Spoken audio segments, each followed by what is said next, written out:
So now that we have finished our fonts, and I didn't finish it all the way down, but I just wanted to give you an idea. We are ready to paint our background with watercolors. So I chose to do a warm color background, so that means when I paint, I'm going to use warm colors. These watercolors are going to have to be used by a lot more people, so you have to take really good care of them. This box will be yours until the end of the project, and then you are expected to return it. If you do not return it, you will have to pay for it. If you return it and it's completely destroyed, you will also have to pay for it, okay? So you have this box, it's brand new, it came with a brand new brush, which is super nice, and it has a lot of colors, okay? I don't want to see you mixing colors at all, okay? Do not mix the colors.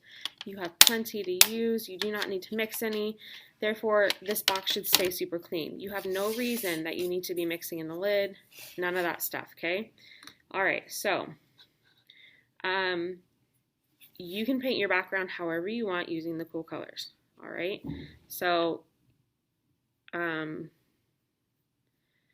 if you want, you can just paint like stripes of different warm colors. You can create a pattern.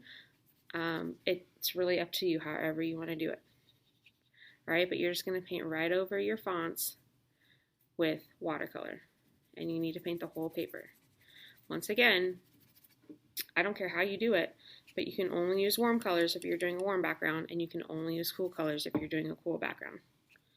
Okay, so I'm not going to paint this whole thing. I just wanted to talk to you guys about it and show you that your Sharpie is still going to show through. But if you get something like, obviously my vocal one I did in pink, so it's not super bright. If you have an area that you have painted and then tomorrow you get back and you look at it and you're like, that doesn't stand out as much as I want it to, you can go back over it with Sharpie. It's no big deal, okay? We can do that anytime.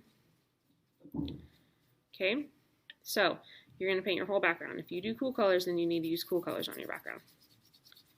Okay, all right.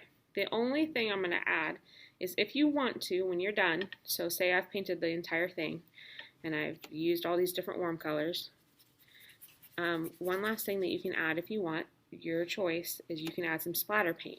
Now, this is something that you need to be able to control because you need to think there's other people at your table and you don't want to be getting paint on their project. You don't want to be getting it all over yourself, and you don't want to be disrespectful and just start getting it all over the classroom. So, if you're going to splatter paint, you really just need to get a lot of water in your brush, tiny bit of paint, tiny bit of paint, lots of water, and I just like to use the side of my cup and just tap on it, okay? And it creates that splatter. So lots of water, tiny bit of paint, even more water, and just tap on the side of my cup, okay? By tapping on the side of my cup, I keep it more controlled and it's not getting all over the place. I don't really want to see you flicking it with your finger. Here's why, because you're going to get it everywhere. Now, you do not have to add splatter paint. That's just something that you can add if you want to. Totally your call, okay? When you are done for the day, you need to make sure that your brush is rinsed out as the best that you can in your water cup. Your brush needs to go back in your box. Your box needs to be as clean as it possibly can, okay?